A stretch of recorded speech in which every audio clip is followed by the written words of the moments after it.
Assalamualaikum warahmatullahi wabarakatuh. Salam sejahtera bagi kita semua. Di sini saya Eko Prasetyo dan dalam penyusunan di sini dibantu dengan Mas Salman Victor dan Mas Marindi Listiawan. Saya akan mencoba mempresentasikan perancangan user interface dan user experience pada website Customer Relationship Management dengan menggunakan pendekatan design thinking. Sebagai objek penelitian ini saya mengambil yaitu di SD Terang Bagi Bangsa Pati. Nah, presentasi ini saya ajukan untuk tugas akhir semester yang diberikan oleh Bapak Dr. Eri Yuliarso MKOM. Nah, latar belakang dari penelitian ini adalah sistem informasi memiliki suatu peran yang penting untuk sebuah instansi. Hal ini disebabkan karena dengan menggunakan sistem informasi yang secara tepat, instansi dapat meningkatkan produktivitas.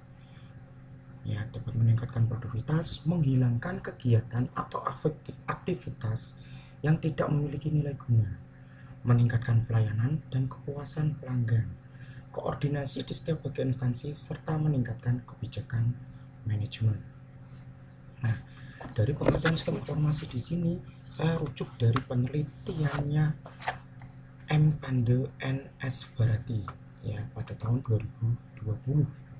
Nah, di objek penelitian sendiri yaitu SD Terang Bagi Bangsa merupakan sebuah instansi yang bergerak dalam bidang pelayanan pendidikan dan terus berkembang dari tahun 2009 berdirinya di Kota Pati.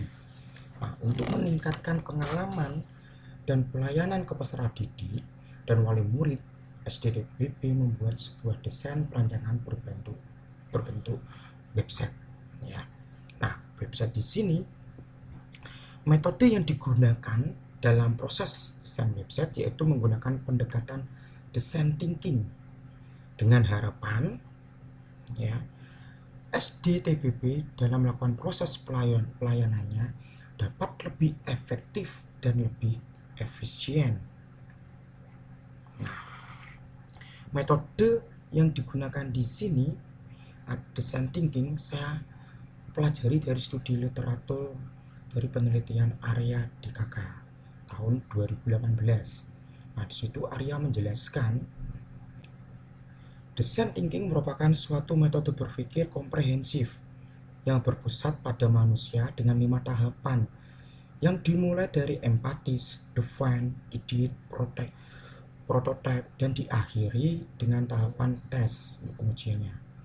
Dalam penerapan metode design thinking, fokus pembahasan pada user experience ya adalah berkaitan dengan pengalaman pengguna dalam penggunaan sistem yang berjalan. Dan untuk tampilan UI-nya yaitu berkaitan dengan interaksi langsung ke dalam sistem. Ya, jadi pendekatannya sudah jelas yaitu menggunakan design thinking ya dan juga mengacu kepada UCID atau user centered design. Nah, di sini saya mengacu kepada penelitiannya Yudarmawan dan Arsa pada tahun 2020 ya.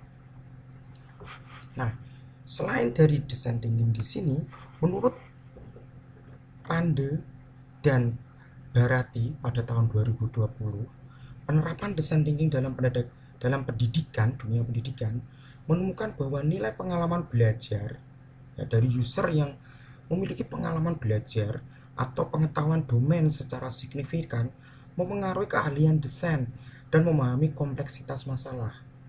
Jadi saya mencari user-user yang nantinya saya jadikan responden. Karena di sini menurut Pande sudah menjelaskan orang yang lebih ngerti kasusnya itu yang dapat membantu lebih baik untuk pendesainan sistem yang saya gunakan dalam penelitian ini. Nah, selain itu, penerapan design thinking dalam manajemen pendidikan dilakukan dengan pendekatan pedagogis yang secara proaktif untuk membantu menangani resiko agar meminimalkan kegagalan proyek penelitian ini. Nah, sebelum masuk ke dalam tahapan apa itu design thinking, ya. Sini saya akan jelaskan sedikit tentang apa itu CRM. Karena saya perancangannya adalah website CRM. Nah, CRM itu kepanjangannya adalah Customer Relationship Management. Jadi memanajemen hubungan dengan customer. Nah, customernya di sini siapa? Pihak siswa dan wali murid. Ya. Customer Relationship Management merupakan suatu strategi untuk meningkatkan profit. Nah, dengan web ini dapat untuk meningkatkan profit. Bagaimana caranya? Dengan free revenue-nya dan customer satisfaction. Dengan cara mengidentifikasi pelanggan. Nah, diidentifikasi pelanggannya. Apa yang menjadi kebutuhannya? Nanti apabila ada kenyamanan, dia akan menyebarkan sendiri atau menjadi media iklan berjalan. Ya, agar mendapat pelanggan lebih banyak dan mempertahankan kesetiaan pelanggan. Itu tujuan dari CRM di sini. Ya, jadi tidak hanya pembuatan website saja, tetapi fokusnya yaitu ke CRM. Nah, maka metodenya sudah tepat, yaitu design thinking. Penerapannya menggunakan user-centered design. Nah, metode penelitian yang saya gunakan, tahapan-tahapannya ya di sini. Tahapan metode penelitian dalam perancangan user interface dan user experience pada website Customer Relationship Management dapat dilihat dalam flowchart yang ditampilkan ini. Yang pertama yaitu pada tahapan design thinking empatis ada 3 tahapan yang harus saya kerjakan, yaitu melakukan observasi atau terjun langsung ke lapangan dan mewawancara setiap stakeholder yang ada dalam sistem yang nantinya akan saya bangun. Nah, dalam wawancara di sini saya batasi yaitu 3 stakeholder. Ya. Yang poin yang ketiga adalah penyebaran kuesioner. Nah, penyebaran kuesioner di sini saya sebarkan ke dalam 20 responden ditambah 3 stakeholder yang saya wawancara. Nah, dari hasil empatis di sini saya nanti akan rangkum atau kerucutkan menjadi sebuah empatis map. Nah, poin kedua pada design thinking di sini yaitu define. Nah, di dalam tahapan define saya bagi menjadi 3 tahapan. 3 tahapan di sini yaitu pembuatan workflow. Ya, jadi diagram nantinya menentukan permasalahan itu terjadi bagaimana. Saya gambarkan lewat diagram workflow-nya. Yang kedua, di sini adalah user persona. Saya menjelaskan ya stakeholder yang saya anggap penting pada saat wawancara itu siapa. Nah, itu saya gambarkan dalam bentuk user persona. Ya. Yang ketiga, dari hasil observasi, wawancara, kuesioner, maka akan saya kerucutkan menjadi sebuah tahapan user journey map. Nah, yang nantinya akan menghasilkan point of view untuk pembuatan potensial solution dari permasalahan yang ada dalam penelitian ini. Nah, dari sini maka akan muncul yaitu tentang apa itu masalah di SDTPB. Nah, untuk dapat mencari jalan keluar permasalahan itu, maka langkah selanjutnya saya melakukan studi literatur. Ya, maka seperti tadi yang saya membaca penelitian-penelitian orang. Penelitian itu yang nantinya akan membantu saya dalam pembuatan design thinking web CRM ini. Ya. Nah, setelah saya studi literatur, maka saya akan mendapatkan wawasan pertama yang saya dapatkan muncul yaitu dalam tahapan design thinking selanjutnya, edit, yaitu perancangan use case diagram. Nantinya kalau ini dibuat suatu website, alur dari setiap user pengguna web ini bagaimana? Nah, pengguna sistemnya mau ngapain? Login dulu, masuk sistem. Apakah langsung login? Nggak perlu daftar. Nah, itu saya gambarkan dalam use case diagram.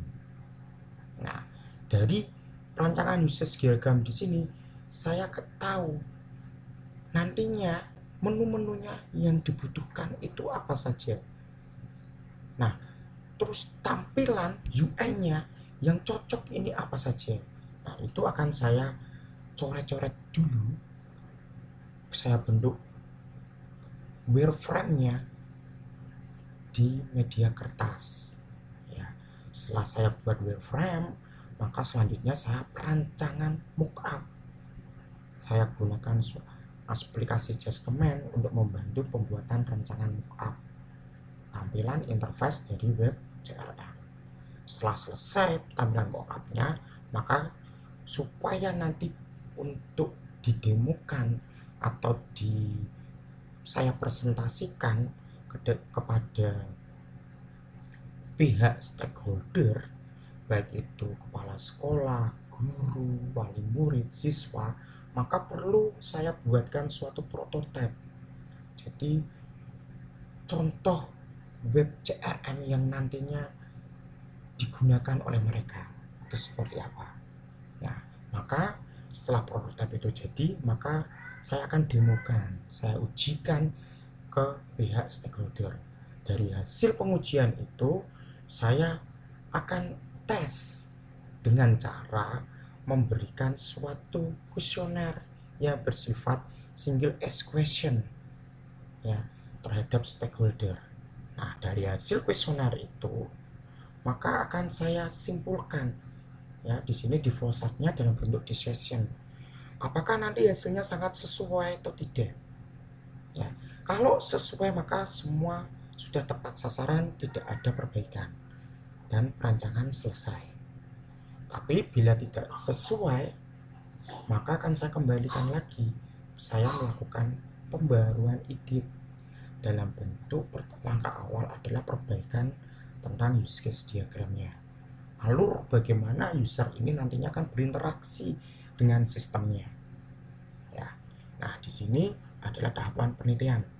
Nah, setelah tahapan penelitian di sini, maka saya merujuk untuk metode pengembangan sistem ya yang cocok yang perlu saya gunakan. Nah, di sini saya mendapati adalah metode pengembangan sistem Agile yang cocok dengan tahapan penelitian yang saya usulkan ini. Nah, apa itu sih Agile? Nah, Agile adalah dikenal sebagai metode yang fleksibel dan sangat cocok sebagai metode iterasi yang berkelanjutan. Nah, kenapa kok berkelanjutan? Karena di sini saya membutuhkan stakeholder. Bila ada permasalahan, maka saya butuh pendekatan dengan stakeholder untuk mengatasi permasalahan tersebut, solusinya. Ya. Nah, selain itu, metode kecocokan antara metode Agile dengan penelitian saya adalah setiap fase kegiatan penelitian membutuhkan keterlibatan dari stakeholder. Ya, dari pihak empatis di sini saya melakukan observasi, wawancara, kuesioner itu dari stakeholder, dari responden. Setelah itu saya buatkan define. Nah, define ini nanti juga akan saya usulkan atau saya konsultasikan ke pihak stakeholder, terutama ke pihak yang saya jadikan user persona untuk jadikan pertimbangan. Habis itu idiot juga sama, apakah ini sudah sesuai, karena akan saya samakan dengan user manualnya ya, sistem manualnya seperti apa, supaya apa, kalau signifikan berubah antara sistem yang lama dengan sistem yang baru, maka perlu pembelajaran yang lebih ekstra. Nah, itu akan membutuhkan learnability kepada user ya, learnability-nya akan tinggi tingkatannya. Kenapa kalau learnability-nya tinggi? Karena berkaitan dengan memoribilitasnya ya, karena orang itu perlu mengingat-ingat ya, memoribilitasnya. Sedangkan learnability itu perlu pembelajaran. Makanya saya acu tidak jauh berbeda dengan sistem lama, cuma yang membedakan di sini sistemnya terkomputerisasi dengan tidak terkomputerisasi saja ya. Nah, itu alasan kenapa saya menggunakan metode pengembangan sistem Agile. Nah, untuk tahapan selanjutnya yaitu tahapan design thinking, ada tahapan empatis ya. Nah, sini ya tadi Agile yang saya jelaskan. sini empatis. Nah, tahapan empatis merupakan tahapan awal dari design thinking. Pada tahapan ini mencakup proses observasi terkait proses layanan atau jasa pendidikan dan wawancara kepada beberapa sumber. Nah, dari hasil observasi saya mendapati adalah struktur organisasi. Nah, dari struktur organisasi di sini saya analisis terkait user yang terlibat dan paling berkompeten di bidangnya yang nantinya akan saya jadikan user persona. Ya, ini dari struktur organisasi. Nah, di tahapan empatis selanjutnya, langkah selanjutnya adalah saya membuat wawancara dengan 20 responden. Ya, 20 responden di sini dengan metode pertanyaan adalah 5W plus 1X. Ya. Pertanyaan yang pertama adalah what's. Apa permasalahan STTBB dalam penyelenggaraan jasa layanan pendidikan? Nah, dari hasil wawancara saya rangkum belum adanya sistem layanan informasi yang berbasis web. Ya. Pertanyaan yang kedua adalah who. Siapa saja yang terlibat dalam layanan informasi selama ini? Nah, di sini saya dapati dari hasil observasi tadi, ya. Dari struktur organisasi, saya dapati yang pertama adalah guru sebagai tenaga pendidik, siswa sebagai peserta didik, ada wali murid sebagai penerima informasi kebijakan sekolah, ada komite yang menjadi wakil wali murid di sekolah, ya. Ada TU yaitu yang menyampaikan informasi baik itu nanti ke wali murid maupun ke komite, dan yang terakhir ada kepala sekolah yang mengesahkan informasi.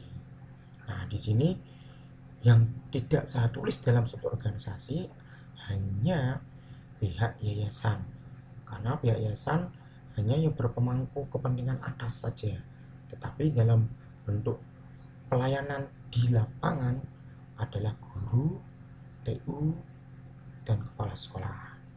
Ya, makanya saya mengambil kebijakan di sini memangkas pihak yayasan, tidak saya ambil. Ya. Pertanyaan yang ketiga dalam wawancara adalah why. Mengapa sistem sebelumnya terdapat kendala dalam pelaksanaannya? Nah, di sini dari hasil rangkuman, karena sistem masih manual dan terbentur dengan masalah human error. Ya, di sini.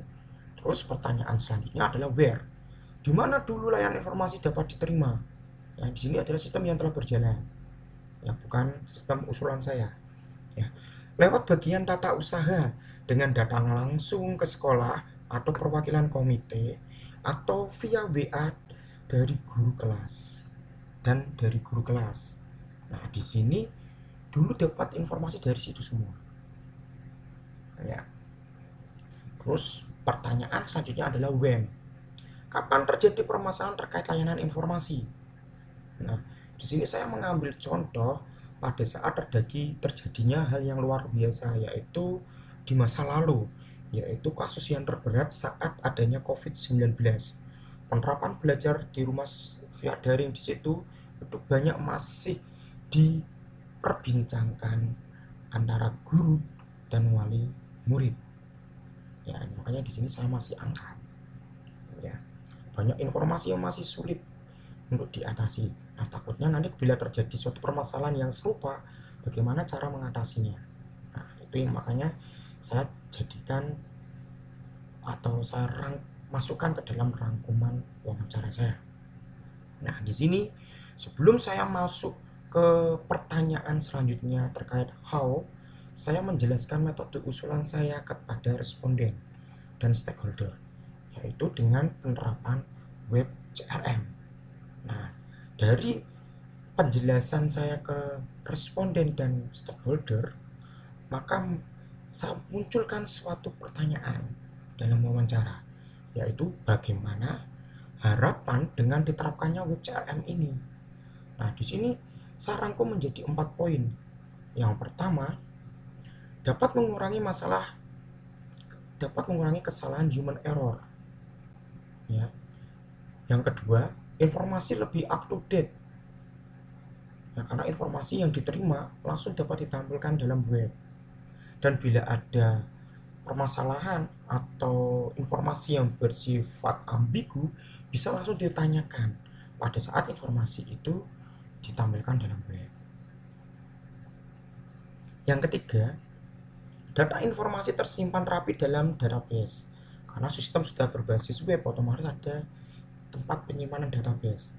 Maka hal itu tidak bakal mustahil kalau ini bisa terjadi. Ya, informasinya dapat tersimpan rapi. Yang keempat, otomatis dengan diterapkannya web CRM diharapkan dapat meningkatkan layanan di SDTPB terkait layanan informasi. Nah, dari hasil wawancara ya 5W plus 1X di sini, maka untuk memperkuatkan hasil wawancara itu, kami buatkan suatu kuesioner dengan pertanyaan tertutup ya, dan menggunakan ukuran penilaian berdasarkan skala Likert yang nanti akan saya jelaskan di sebelum akhir sesi presentasi ini, yaitu terkait tentang pengujian atau tes. Nah, langkah selanjutnya dari pihak empati sini adalah pembuatan empati map. Nah, di dalam pembuatan empati map di sini adalah dari hasil wawancara dan penyebaran kuesioner. Ya, untuk menentukan di sini dalam tanggapan saya mengambil yaitu dari 3 stakeholder dan 20 orang yang mengisi kuesioner. Ya. Saya di sini yang nantinya akan membantu saya untuk membangun tampilan yang baik itu apa. Ya, terkait tampilan. Nah, di sini ada size. Apa yang dikatakan user terkait sistem informasi yang berjalan? Sangat merepotkan, harus datang ke sekolah di jam kerja, bila melalui WA dibalas lama. Itu bila terdapat suatu hal atau informasi yang bersifat ambigu. Ya, pihak orang tua atau wali murid itu kerepotan. Yang kedua, informasi sering bersifat ambigu, beda orang kadang beda tanggapan. Ya, bisa tanya sesama ke orang tua tambah bingung. Atau informasi yang diberikan oleh pihak TU ditanyakan ke wali murid, ternyata hasilnya beda lagi antara yang disampaikan oleh TU dengan yang disampaikan oleh wali guru kelas atau wali murid yang ada di sekolah. Nah, di sini menjadi suatu permasalahan. Yang poin yang kedua adalah DAS. Apa yang perlu dilakukan untuk memperbaikinya? Nah, dengan permasalahan yang ada di sistem yang telah berjalan. Nah, di sini perlu sebuah aplikasi web agar setiap informasi yang dibutuhkan dapat dicari dalam laman history dan informasi dapat bersifat up to date. Poin yang kedua, perlu dibuatkan sebuah pengelompokan grup atau forum. Bila ada suatu pertanyaan, maka akan ada rekam jejaknya. Jadi nggak perlu satu pertanyaan yang sama itu ditanyakan kembali. Hal ini sebenarnya bisa diatasi dengan grup yang ada dalam WhatsApp. Tapi sering juga ada permasalahan di grup yang ada dalam WhatsApp. Informasi yang telah ditanyakan itu tertimbun dengan informasi-informasi yang baru. Sehingga pihak yang membutuhkan informasi menanyakan kembali informasi yang telah diberikan. Karena tertimbun informasi-informasi yang baru. Nah, itu juga jadi suatu permasalahan. Belum jadi solusi yang 100%. Ya. Poin yang ketiga, laman web bisa dijadikan media belajar seperti pembagian materi, tugas, diskusi yang dapat dipantau oleh wali murid. Karena biasanya kalau anak yang contoh anak kelas 1, kelas 2, kelas 3 itu masih membutuhkan bimbingan atau bantuan orang tua dalam mengerjakan tugas. Nah, di sini faktor orang tua dapat dengan mudah membantu atau mendampingi dalam penyelesaian tugas rumah oleh wali murid. Ya. Poin yang selanjutnya adalah think. Apa yang dipikirkan user terkait sistem yang berjalan? Nah, kembali lagi saya di sini dari yang das yang sudah harapannya seperti apa, kembali ke pokok permasalahannya, yaitu dengan poin sistem lamanya seperti apa. Ya, di sini poin yang ke-1 adalah peserta didik semakin bertambah, layanan informasi semakin tak terkendali. Ini sudah jelas. Karena kalau siswanya semakin banyak, maka pihak pemberi informasi akan kewalahan otomatis. Bagi kita lihat tadi dari struktur organisasi, yaitu pihak TU-nya hanya satu. Nah, ini akan merepotkan dari pihak pemberi layanan informasi. Poin yang kedua, tenaga yang dikeluarkan ya ini ya, pihak TU-nya untuk mencari dan memberi informasi lebih ekstra. Baik itu orang tua, baik itu tenaga TU-nya, ini lebih ekstra. Ya. Kenapa kok orang tua ini lebih ekstra? Ya pasti kalau orang ibu rumah tangga contohnya ada kerjaan di rumah, dia harus tinggalkan, harus menanyakan ke sekolah.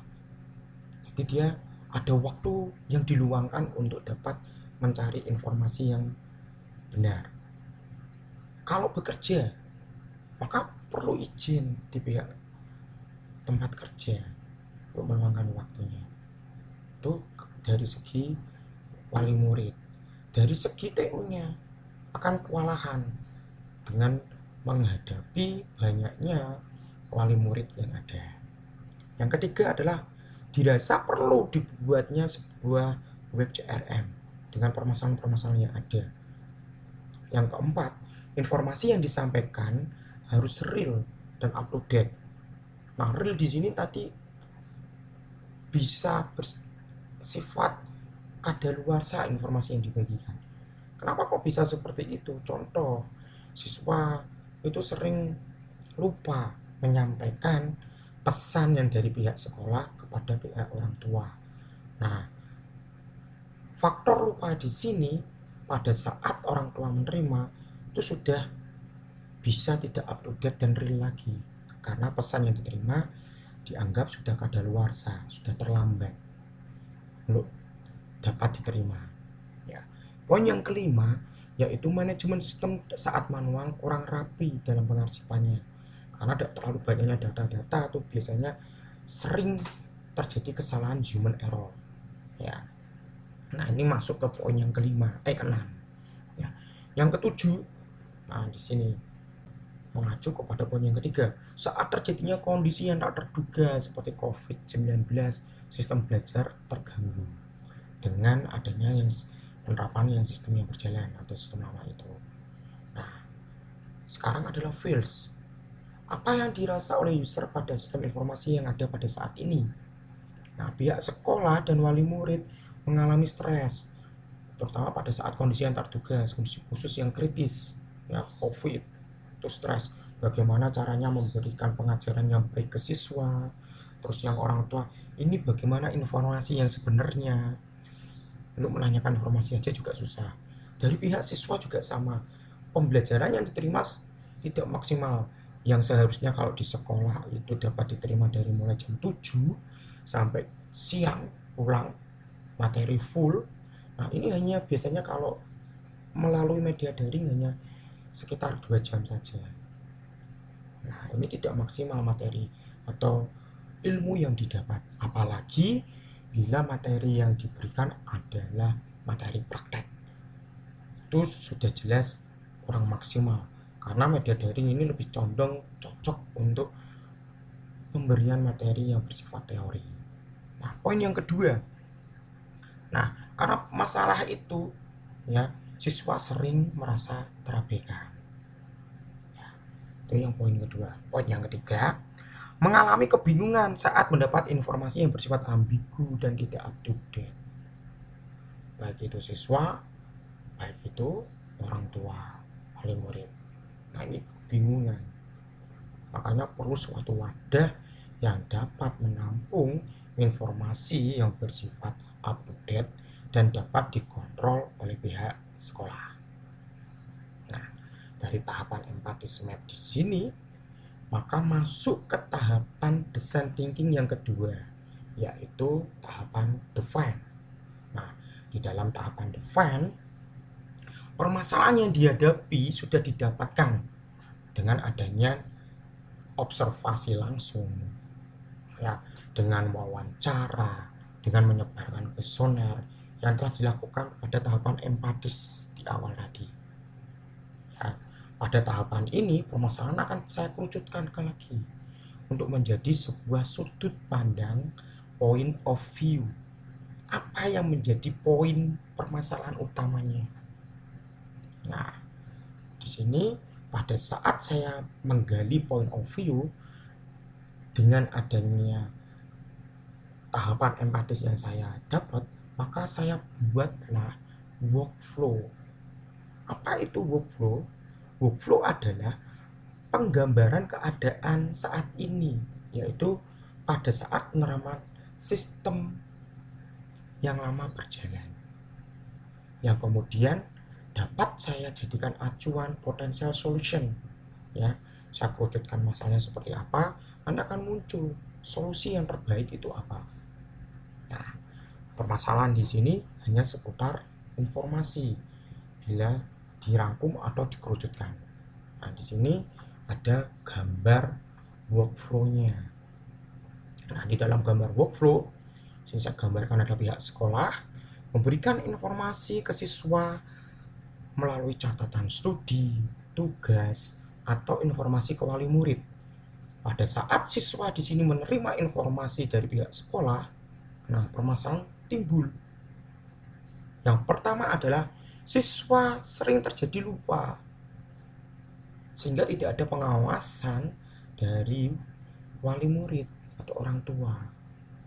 Yang kedua, informasi sering tidak diketahui wali murid, sehingga tidak ada pengawasan. Karena ini nanti permasalahan nomor 1, lupa. Yang ketiga, informasi yang diterima wali murid dapat tidak up-to-date. Bisa karena faktor lupa di sini, juga bisa kadang orang tua atau wali murid di sini mengecek kegiatan anak di sekolah itu pada saat malam hari. Kenapa? Biasanya orang tua tuh kalau malam hari sudah waktu lenggang, situ sudah bisa menemani untuk membantu anak mengerjakan PR atau mengontrol isi tas itu apa. Nah, ini biasanya sering orang tua baru tahu ada informasi dari pihak sekolah, ya baik itu PR atau informasi apapun, atau informasi kebijakan yang harus diketahui. Nah, dari situ informasi dapat bersifat ambigu, sudah diketahuinya terlambat, terus ambigu. Ada sesuatu hal yang tidak ada kejelasannya. Nah, langkahnya apa yang dilakukan oleh pihak orang tua ini atau wali murid? Langkahnya saya gambarkan di sini. Saat terdapat permasalahan, siswa terkait catatan, studi atau tugas, atau wali murid ya terkait informasi yang diberikan pihak sekolah dan ingin menanyakan langsung ke pihak sekolah melalui telepon atau chat. Ya. Nah, maka di sini pihak sekolah ada masalah. Masalahnya yang poin pertama adalah kadang terbentur etika jam kerja. Sudah malam, enggan, nggak sopan. Ada etika jam kerja. Itu bukan waktu jam kerjanya. Yang kedua, waktu respon kadang lambat. Ya, apalagi kalau malam, bisa juga nanti pihak sekolah memberikan informasinya besok paginya. Padahal itu harus dilaksanakan oleh siswa besok paginya. Nah, ini informasi yang didapat bisa bersifat kadaluarsa dan tidak up-to-date lagi. Nah, jika orang tua atau wali murid tidak lewat telepon atau chat WA, tetapi dengan cara menanyakan ke pihak sekolah dengan datang langsung ke sekolah di hari berikutnya. Nah, ini sudah jelas jadi permasalahan. Sudah kadaluarsa kalau pada hari itu kebijakan atau informasi yang diberikan harus dijalankan. Nah, ya. Maka pihak sekolah di sini ya, kadang beda petugas, beda penyampaian dan informasi bersifat ambigu. Contohnya, apa yang disampaikan oleh wali murid yaitu guru yang ada di sekolah dengan pihak pemberi informasi TU kadang ada penyampaian yang berbeda. pendapat atau miscommunication, ya. Atau orang tua dengan orang tua saling menanyakan, itu tadi informasinya sebenarnya seperti apa sih? Nah, ternyata yang didapat keliru, ambigu lagi. Jadi tidak ada kejelasan lagi. Bila dijalankan salah. Nah, yang kedua, bila banyak yang dilayani, pelayanan tidak efektif. Ya, pelayanan tidak efektif contohnya dari pihak TU-nya. Banyak yang ngantri. Dari pihak orang tua wali murid membuang waktu banyak karena perlu ngantri untuk datang ke TU, menanyakan informasi yang dibutuhkan itu. Yang ketiga, sudah jelas pasti memerlukan usaha lebih dan tidak efisien karena buang-buang waktu dan energi. Yang keempat, pertanyaan dapat kadaluarsa, itu tadi yang sudah dijelaskan.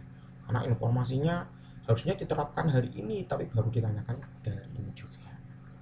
Nah, ini dari poin workflow. Nah, di sini belum saya jelaskan tentang user persona.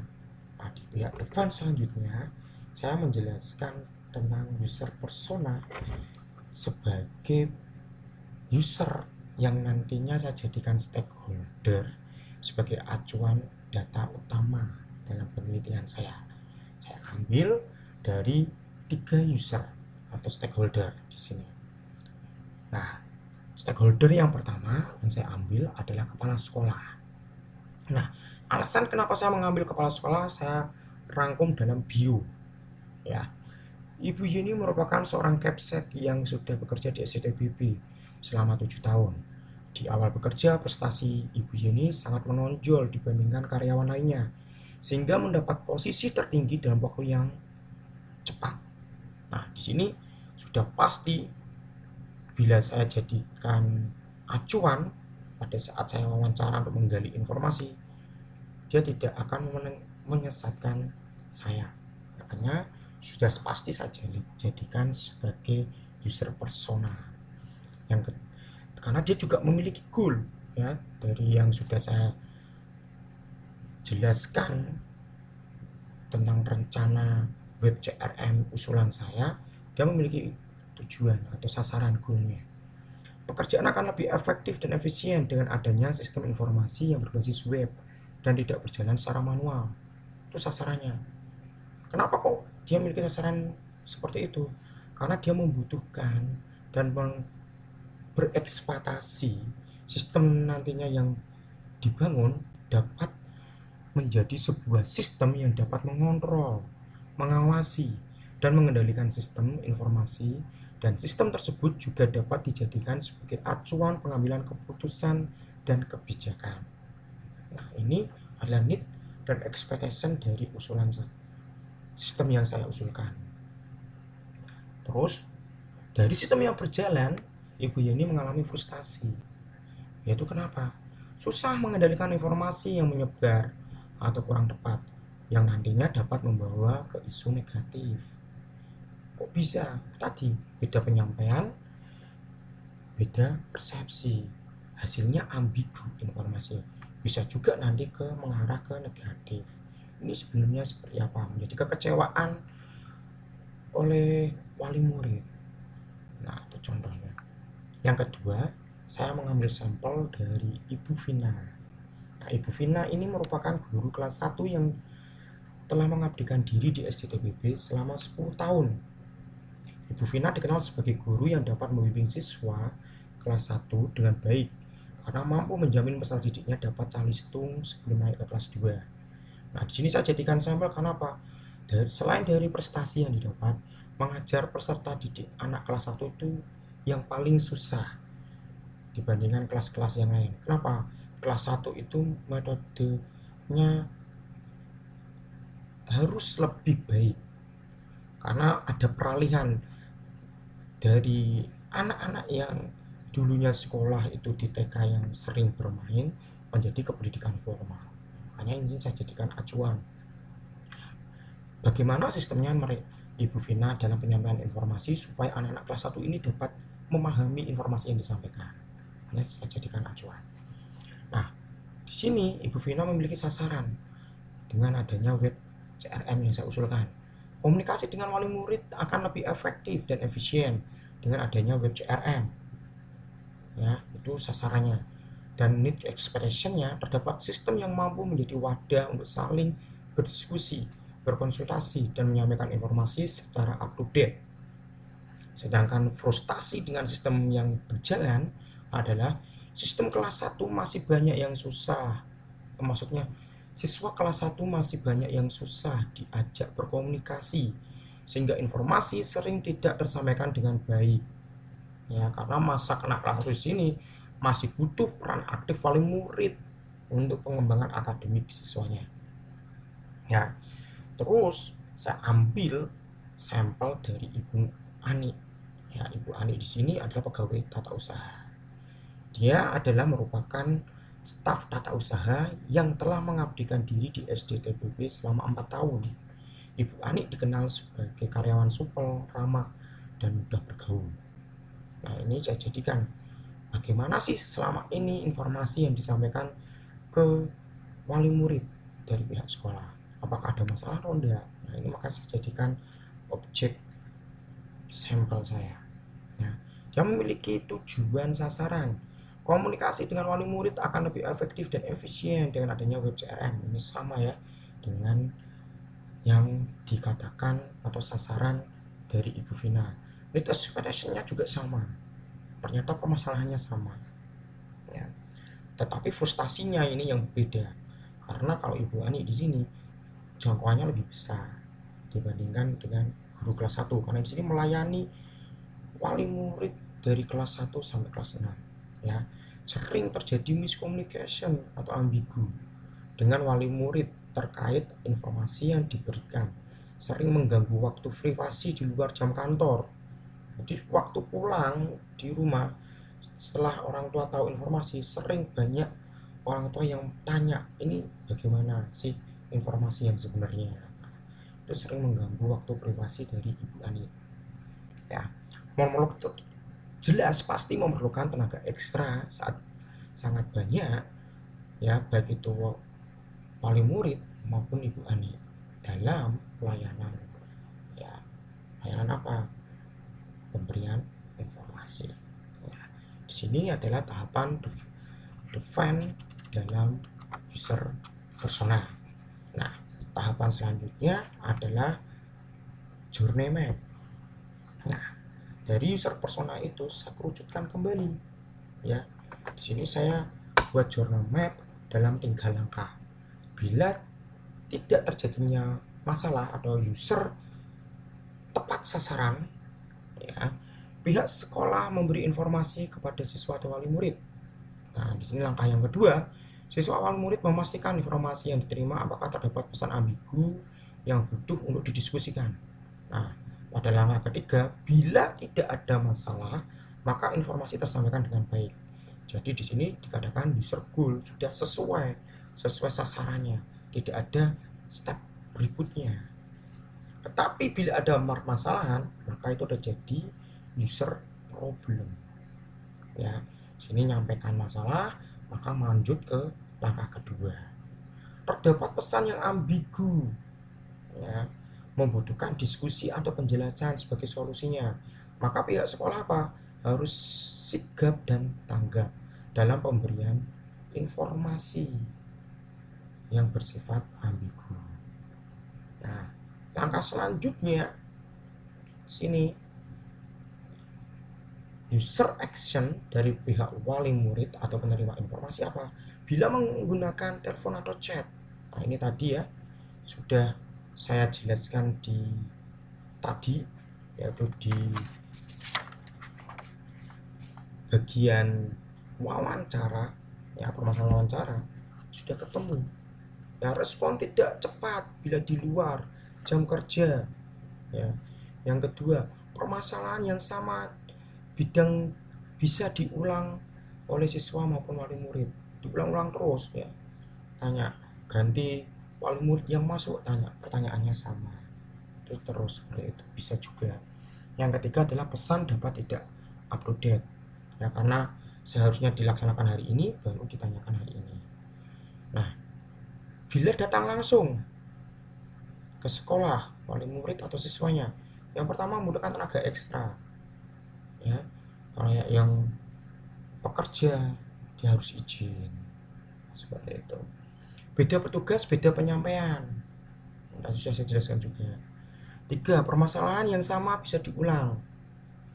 Yang keempat, pesan dapat tidak update. Nah, ini ada suatu permasalahan yang ada. Selanjutnya adalah bagian opportunity. Membutuhkan suatu wadah sebagai media layanan informasi yang handal dan dapat dipercaya. Nah, ini sebagai kebutuhannya. Nah, dibutuhkan suatu website yang berbasis CRM yang dapat mengontrol, mengawasi, dan mengendalikan sistem informasi di lingkungan sekolah SD DBB. Nah, dari journey map ini, maka akan saya kerundutkan lagi menjadi point of view. Nah, dari point of view akan menghasilkan potential solution. Nah, isu yang ada, terdapat pesan atau informasi ambigu yang membutuhkan diskusi. Root of cause-nya, tidak ada sistem yang membantu dalam pengecekan dan pengendalian penyebaran informasi. Nah, dari sini ada solusinya, dibuat sistem di dalamnya terdapat fitur sistem informasi. Nah, diskusi mencari kejelasan pesan atau informasi melalui telepon, chat, datang langsung ke pihak sekolah, atau datang langsung, ya, bisa lewat chat atau datang langsung. Tidak ada sistem yang menampung pertanyaan. Nah, di sini dijawab, ada forum dan diskusi. Proses-prosesnya. Informasi catatan anak sering ditulis asal atau tidak jelas, sehingga saat dipelajari di rumah, baik siswa maupun wali murid yang mendampingi merasa bingung. Ini biasanya terjadi pada saat anak kelas 1 yang baru masuk, catatannya masih kurang rapi, penulisannya kurang jelas, kalau nulis nggak komplit. Nah, itu yang sering terjadi. Yang ketiga, root of cause-nya di sini, tidak terdapat sistem forum diskusi media pembelajaran online yang dapat siswa atau wali murid gunakan. Forum diskusi masuk lagi di poin 2, 3 terjawab. Yang keempat, kurangnya perhatian pihak sekolah saat terjadi keadaan khusus seperti COVID atau guru izin. Media pembelajarannya nggak ada, ya, biasanya jam kosong. Kalau anak sekarang terkenal jam kos, ya, seperti itu. Tidak tersedia sistem forum diskusi media pembelajaran online yang dapat siswa atau murid gunakan. Forum diskusi masuk lagi ke dalam potential solution. Yang kelima, ketergantungan anak pada gadget sulit untuk memantau pengendalian pergaulan siswa terhadap teman di dunia mayanya. Nah, ini sudah banyak sekali kasus yang beredar, ya, di berita-berita dan internet. Nah, sini root of cause-nya, tidak ada sistem sosial media terpantau dalam pergaulan anak di luar sekolah. Nah, potential solution-nya apa? Kita buatkan forum dan diskusi. Nanti untuk tugas dan pengerjaan juga ada forum media sosialnya dalam web CRM ini. Nah, angka selanjutnya yaitu ketahapan ide atau ide. Ya, ide ini saya dapat sebelumnya dari studi literatur dulu, ya, dari web CRM itu apa, design thinking itu seperti apa, dan data-data yang sudah saya dapatkan seperti itu. Maka saya cari metode yang baik, ya, untuk supaya ide-ide yang saya gunakan nanti dapat berjalan.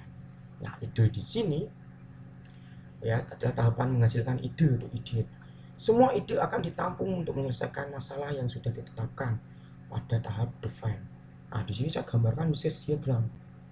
Di dalam usage diagram di sini nantinya akan menunjukkan kegiatan dari user kepada sistem itu dapat melakukan apa saja.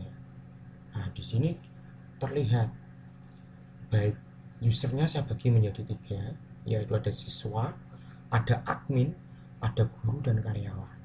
Nah, pada saat ketiga user di sini masuk ke halaman web utama CRM dan mau masuk ke halaman inti, maka ada sistem yang harus dijalankan terlebih dahulu, yaitu sistem include-nya adalah login. Harus login dulu baru bisa masuk ke sistem berikutnya, sistem intinya. Nah, kalau belum dapat login, maka ada persyaratan khusus lagi, yaitu harus mendaftar. Ya, ini adalah tahapan awal. Nah, bila sudah login, maka siswa dapat melihat apa? Berita, struktur organisasi, profil SD, prestasi dari yang didapatkan oleh teman-temannya. Itu semua dapat atau diberikan hak aksesnya untuk siswa. Siswa di sini bisa juga wali murid, ya, memiliki akun yang serupa. Selain itu bisa ngapain aja siswa? Oh, dia bisa melihat personalia, ya. Personalia di sini adalah orang-orang yang memberikan layanan pendidikan, struktur dalam bentuk struktur organisasi. Terus dapat juga melihat event-event yang ada dalam SDDPB. Contoh event itu biasanya lomba-lomba, bisa juga event terkait PMB, bulan ini daftar gratis uang gedung dan lain sebagainya. Nah, itu masuk ke dalam event. Dan juga bisa masuk ke dalam kelas. Nah, kelas di sini yang nantinya akan membatasi yaitu dari segi forum. Kelas 1 forumnya di kelas 1, sosial medianya kelas 1. Selanjutnya adalah forum komunitas. Nah, di komunitas ini adalah yang nantinya dijadikan media sosial. Ya, dalam media sosial di sini saya mengacu seperti tampilan Facebook dasar, yaitu ada tampilan beranda, ada tampilan profil. Tampilan profil meliputi data identitas diri dari user, dan tampilan beranda berkaitan dengan update status dari setiap user yang ada dalam komunitas. Selanjutnya adalah galeri. Ya, galeri di sini akan menampilkan foto-foto yang ada dalam SDPB yang terkait kegiatan-kegiatan. Nah, bila mau keluar maka user diwajibkan logout. Nah, di sini. Jadi di sini siswa hanya sebagai pengguna saja, bukan sebagai pengelola. Nah, sebagai pengelola di sini yang pertama adalah admin. Admin dapat mengelola artikel secara keseluruhan. Admin dapat mengelola administrasi. Ya, administrasi ini ada tadi personalia, berarti yang diloloskan untuk daftar dan bisa masuk login itu di dalam hak akses admin. Ya, dan admin dapat mengelola komunitas, dapat mengelola galeri. Ini adalah batasan hak akses dari admin sebagai pengontrol semua sistem yang ada dalam web CRM SDDPB. Nah, guru memiliki kelola juga. Nah, kelolanya di bagian mana? Cuma dikelola bagian artikel. Ya, di sini. Dia di bagian artikel dia memiliki hak penuh, bisa update berita, bisa update profil SD, bisa update prestasi peserta didiknya. Nah, ini adalah ranahnya guru atau karyawan. Selain itu, dia juga dapat mengelola komunitas, melihat galeri, dan terakhir kalau keluar dia harus logout. Nah, di sini adalah ide dari rancangan sistem yang saya usulkan. Menu-menu yang ada di dalam sini yang nantinya akan saya jadikan sebagai perancangan user interface-nya. Tampilan interface-nya seperti apa. Sebelum saya lanjut ke perencanaan mockup, saya rancangkan dulu ke dalam bentuk wireframe, yaitu catatan coret-coretan dalam kertas. Ya, tampilannya nanti seperti apa, saya coret dalam kertas dalam bentuk wireframe-nya. Setelah jadi, saya implementasikan ke dalam bentuk mockup sistem. Nah, tampilannya bisa dilihat seperti ini. Ya. Nah, pengujian di sini ada tahapan melakukan perbandingan hasil rancangan desain mockup yang telah disepakati oleh stakeholder, ya, sini atau responden, Terus saya rancang ke dalam bentuk prototipenya. Ya, di sini saya menggunakan aplikasi Justman, bantuan aplikasi Justman. Sedangkan di sini tampilan untuk webnya, saya menggunakan tampilan web berbasis website, masih dalam bentuk localhost. Ya. Nah, sini akan saya presentasikan dan saya demokan ke responden dan stakeholder. Nantinya supaya apa? Supaya saya akan tahu di dalam pengujian di sini akan saya tes apakah hasilnya sudah sesuai atau belum. Ya, sini adalah tampilan beranda antara mockup dan prototype. Terus di sini tampilan menu daftar, ya, supaya dapat masuk atau memiliki akses login maka perlu daftar dulu. Terus di sini adalah tampilan menu loginnya, ya, baik itu mockup maupun prototipenya, semua dibuat tidak jauh berbeda karena sudah dirancang dalam app, maka tampilan prototipenya juga mengacu kepada mockup. Di sini tampilan user admin, ya. Selanjutnya adalah tampilan user guru atau karyawan. Selanjutnya tampilan user siswa. Ya. Selanjutnya adalah komunitas. Nah, di sini saya buat seperti Facebook. Ada profile, ada akun, ada event, ada pencarian. Ya. Nah, di sini ada tampilan menu forum. Bila nanti ada informasi dapat disampaikan lewat forum, nanti diskusinya, pertanyaannya bisa lewat forum juga. Nah, sebelum masuk di sini, saya akan memberikan tampilan dari prototipe saya. Nah, di sini saya menggunakan localhost. Nah, di sini tampilan sebelum login. Ya, sebelum login tampilannya seperti ini. Nah, di sini saya mengacu cuma ngambil data lama yang di SD. Nah, kalau login, maka tampilannya seperti ini. Bila daftar, tampilannya seperti ini. Jadi persis yang tadi saya berikan dalam APT. Nah, sekarang saya coba login dari pihak admin. Nah, ini tampilan dari admin. Yang pertama, dia bisa mengelola administrasi, yaitu nanti personalia, ada tampilan karyawan dan gurunya, ya. Sini tampilan karyawan guru, ada tampilan siswanya seperti apa, terus ada tampilan usernya, ya, yang diperbolehkan masuk ke dalam sistem itu siapa saja, dan memberikan hak akses batasan level-levelnya itu siapa saja, siapa yang dikatakan admin, siapa yang dikatakan guru karyawan, ya, siapa yang dikatakan siswa, batasan aksesnya. Nah, dan event di sini belum saya isi, contohnya isi seperti ini aja. Event ada kegiatan-kegiatan, informasi, terus juga di sini ada kelas, ya. Di sini contohnya saya buat ada kelas 1A, 1B, 1C seperti itu. Ada informasi dan bentuk berita seperti ini tadi, informasi dan struktur organisasinya, ya, struktur organisasinya seperti apa. Sini sampai di sini soalnya struktur organisasinya ada banyak, ya, ada guru ekstrakurikuler juga. Terus di sini ada profile SCDBB itu siapa, ya, kontaknya, denahnya di sini, visi misinya, dan sejarahnya seperti apa. Terus ada prestasi, ya, di sini tentang berita-berita prestasi, ya. Contohnya pernah juara 3 taekwondo, ini juara 2 melukis. Nah, itu supaya mendapatkan apresiasi, siswa suka dan senang, maka dibuatkan sebuah kolom khusus, ya, menampilkan prestasi siswa. Sini ada komunitas.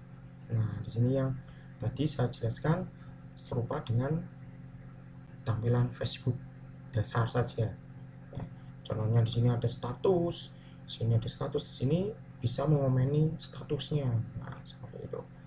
Terus ada profilnya. Nah, di sini juga ada akun. Ya, kalaupun di sini ada ringkasan dari profil di situ, ada event yang tadi, ya, dan ada menu pencarian untuk pencarian teman. Ya, nah di sini dari segi menu admin. Nah, sekarang dari segi menu guru. Nah, di sini saya ambil guru. Nah, guru memiliki apa? Sini cuma bisa artikel, ya. Tadi ya, dia bisa membuat artikel. Artikelnya dalam kategori apa? Berita, suatu organisasi, profil, prestasi. Kalau mau dibuat. Nah, sini juga bisa meninjau informasi beritanya. Yang tadi diketik terus disubmit, hasilnya muncul nggak di sini. Nah, itu bisa ditinjau langsung.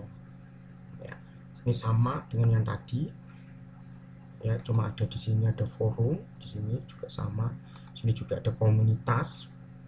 Ya, tampilannya juga sama. Terus di sini saya logout, masuk ke user siswa. Saya ambil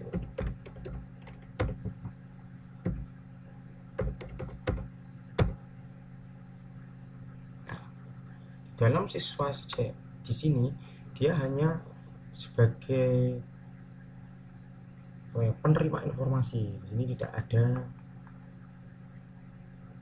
tata kelolanya, ya, jadi tidak bisa mengelola. Tapi di sini di komunitas dia bisa membuat datanya. Sama kayak dia ada profilnya, menunjukkan profil siapa. Halo, selamat malam. Contoh. Nah, di sini akan muncul.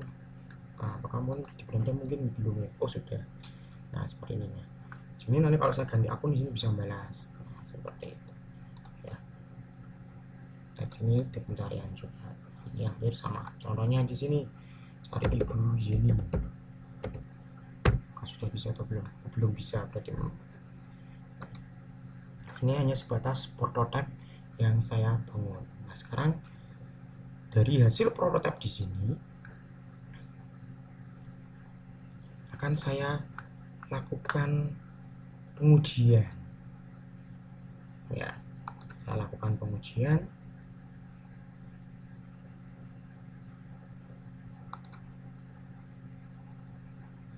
Setelah melakukan tahapan pengujian dengan mendemokan hasil prototipe ke responden, maka langkah selanjutnya adalah dengan melakukan evaluasi dengan memberikan kuesioner kembali berkaitan dengan pengalaman pengguna dari yang saya demokan tadi. Akan dibandingkan sistem lamanya bagaimana, sistem barunya bagaimana. Nah, di sini supaya tidak membuat kebingungan kepada responden, karena saya mengambil 100 responden, maka saya mengambil metode evaluasi task level satisfaction. Nah, kuesioner yang saya gunakan bentuknya adalah kuesioner tertutup dengan single SQL question, ya, single S question dengan pertanyaan secara umum, apakah perancangan web CRM sudah sesuai dengan yang diharapkan atau tidak. Ya, yang saya usulkan ini, saya rancang dalam bentuk prototipe ini sudah sesuai atau belum. Nah, saya lemparkan ke dalam 100 responden pada saat orang tua mengambil raport dan orang tua di rapat pemberian informasi terkait kegiatan di liburan panjang. Nah, itu saya dapatkan 100 responden. Nah, dari siswa kelas 4, 5, dan 6. Ya, ini tidak semua. Ya, karena biasanya ada anak yang tidak membawa handphone di sekolah, jadi yang hanya membawa handphone saja. Tapi kalau orang tua ini pasti semua. Orang tuanya dari kelas 1 sampai kelas 6, sebagian yang bisa saya mintain tolong mengisi kuesioner, dan ada guru, ada juga pihak komite, ada juga pihak tata usaha dan karyawan. Ya, dari hasil di situ saya menggunakan skala Likert. Ya, skala Likertnya saya ambil dari pertanyaan di sini. Poin yang nomor 1 di sini adalah sangat tidak sesuai. Sedangkan poin yang tertinggi adalah sangat sesuai. Nah, di sini ya, dari 100 responden itu saya dapatkan hasil responden yang menjawab sangat sesuai dengan nilai indeksnya 5, ya poin 5, ada 61 orang.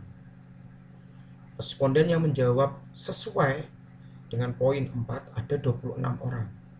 Sedangkan responden yang menjawab netral, saya kasih nilai yaitu 3, ada 13 orang.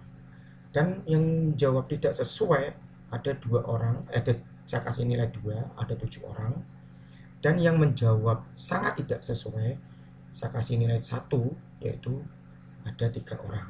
Nah, bila ditotal di sini jumlahnya ada 100. Ya. Nah, langkah selanjutnya dari data ini saya hitung dari total skor yang ada, ya, dari poin yang menjawab sangat sesuai, ya tadi ya, sangat sesuai ada 5, saya kasih poin 5 dikalikan 61 responden yang menjawab. Poin yang 4 tadi yang menjawab 26 dan seterusnya.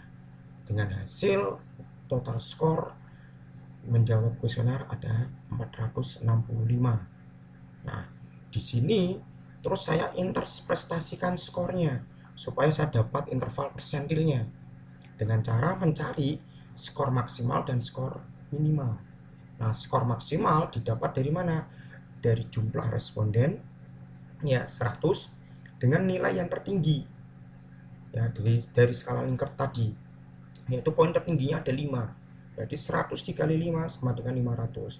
Sedangkan kebalikannya yaitu dari skor minimalnya dikalikan 1, karena nilai yang terkecil adalah 1. Ya. Jawabannya adalah 100. Maka untuk membuat interval persentil, saya cari jarak intervalnya. Ya, jarak intervalnya dengan cara 100, ya, dari pihak responden 100 dibagi 5 sama dengan 20. Ya, dari 20 di sini saya bagi dari 0% sampai 19,99% dalam kategori keterangannya adalah sangat tidak sesuai. 20% sampai 39,99 tidak sesuai. 40% sampai 59,99% netral. 60% sampai 79,99% sesuai, dan yang terakhir adalah 80% sampai 100% sangat sesuai. Dari hasil ini maka dapat nilai akhirnya atau hasil akhirnya adalah dari total skor dibagi skor maksimal. Nah, dari tadi total skornya ada 465%, dibagi dari total skor maksimal yaitu 500 dikalikan 100%, ketemunya adalah 93%. Nah, di dalam diagram tadi 93% berarti masuk dalam kategori keterangan sangat sesuai. Nah, maka dengan demikian dapat diambil kesimpulan bahwa perancangan web CRM SD Kristen Terang Bagi Bangsa sudah sangat sesuai dengan yang diharapkan. Jadi di point decision saya nggak perlu lagi kembali ke dalam tahapan ideate untuk merancang use case diagramnya lagi. Nah, demikian presentasi yang saya sampaikan dalam tugas akhir semester ini. Semoga dapat nilai yang bagus sesuai dengan yang kami harapkan. Terima kasih. Wassalamualaikum warahmatullahi wabarakatuh. Salam sejahtera bagi kita semua.